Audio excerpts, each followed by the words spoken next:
My girlfriend's family insisted every holiday belonged to them. When we chose Easter with my parents for once, they quietly removed our names from a wedding guest list. We didn't protest, we just made a different plan. By the end of the weekend, everyone knew they'd miscalculated. So this story came through my inbox a few days ago from someone who goes by the username uquietboundaries91. They reached out because they said they've been watching the channel and finally felt ready to share what happened with them. This is the story in their own words. I never thought I'd be the kind of person to draw a line in the sand with family. I'm not confrontational by nature. I'd rather keep the peace, even if it costs me a little comfort. But there comes a point where you realize that keeping the peace isn't the same as being respected. And that realization hit me harder than I expected. My girlfriend and I had been together for almost 4 years when this all happened. We were solid, the kind of couple that didn't need to talk every second of the day but could finish each other's sentences when it mattered. I loved her family at first. They were loud, warm, always hosting something. There was always a reason to gather, always a table full of food, always laughter echoing through the house. It felt like belonging. But slowly, I started to notice the pattern.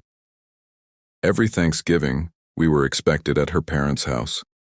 Christmas Eve and Christmas Day, same thing.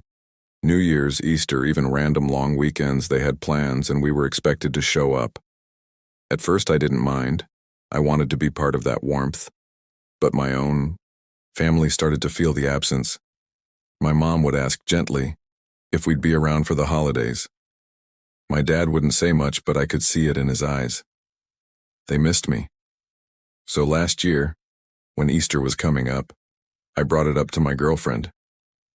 I told her I thought we should spend it with my parents this time, just this once. She hesitated, but she agreed. She knew it was fair. We'd given her family every major holiday for years. One Easter with my folks wasn't unreasonable. When she told her parents, the reaction was subtle. No yelling, no guilt trip. Just a quiet, "Oh, I see."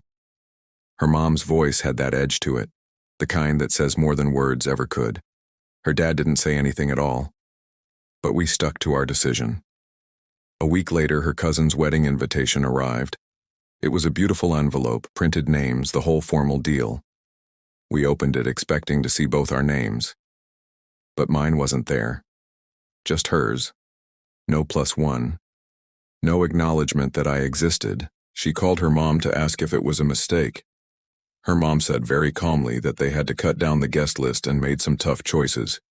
She said it like it was a budget issue, like it was out of her hands. But we both knew what it was. It was a message. You don't choose your family over ours without consequences. I felt the anger rise in my chest, but I didn't let it show. I told my girlfriend it was fine. I wasn't going to beg to be included in a wedding where I clearly wasn't wanted. She was upset, conflicted, but I could see her struggling between loyalty to me and fear of upsetting her family even more. That's when I made the decision. I wasn't going to fight.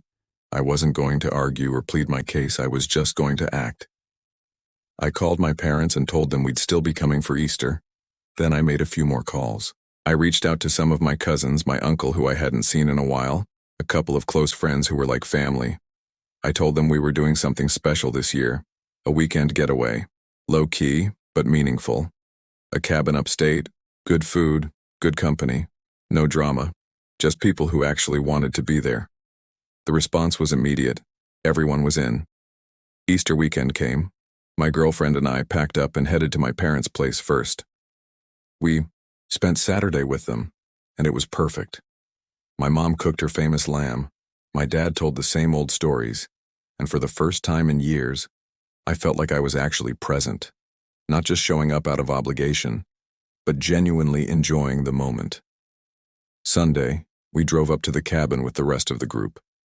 My cousins brought their kids. My uncle brought his guitar.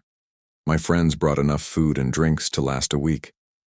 We spent the day outside hiking, playing cards, laughing until our sides hurt. My girlfriend was glowing. She kept telling me how much she needed this, how much lighter she felt. Meanwhile, her cousin's wedding was happening, and apparently, It wasn't going well. I've thought a lot about this moment, about whether what I did was petty or justified, because part of me wonders if I should have just swallowed my pride and let it go. But the truth is, I don't think I did anything wrong. I didn't retaliate. I didn't cause a scene. I just chose to invest my time and energy into people who valued me. And honestly, I think that's the healthiest thing I could have done. What do you think? Was I wrong to make that choice? Anyway, back to the wedding. Apparently, her family had expected my girlfriend to come alone. They thought she'd show up, smile through it, and everything would go back to normal. But she didn't. She chose to stay with me. And that sent a ripple through the family that I don't think they anticipated. Her mom called her that night asking why she wasn't there. My girlfriend, calm as anything, told her she'd chosen to spend the weekend with people who wanted both of us around. Her mom tried to backtrack, saying it was just a misunderstanding, that of course I was welcome.